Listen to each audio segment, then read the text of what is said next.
Hey, what's up guys? Just wanted to put this video out real quick before the actual trade happens.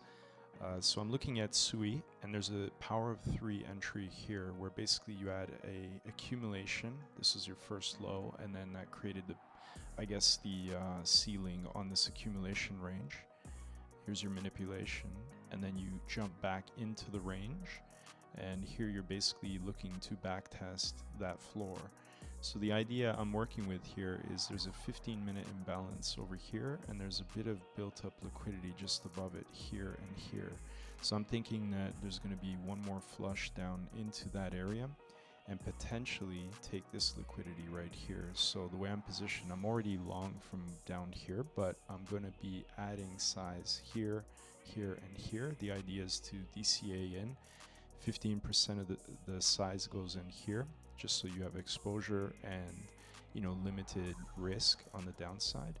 Here you're going to put in 35% of the size you're going to use, and then the last one you're going to go in heavier at 50% on this liquidity right here, because at the very minimum it should catch a scalp long from there. So that way you're basically averaging down on your average buy-in price, so you have more expected value to the upside. Like over here you have a 2R, this one right here you have almost a 4R, and this one's a 5.5R.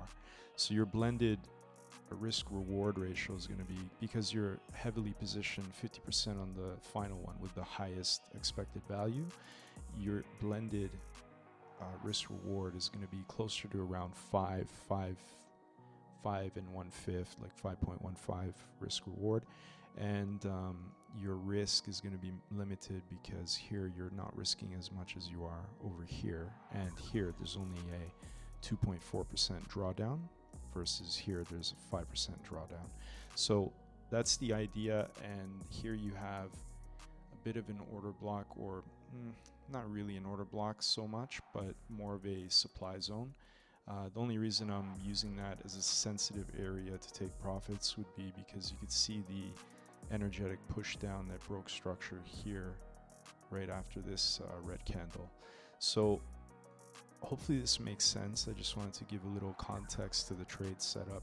Again, there's a lot of liquidity here too, so this could flush down even harder, but that's why you gotta have a stop and not just martingale all the way down. Otherwise you're gonna wreck your account on one trade. So let me know if you have any questions, guys. All right, cheers.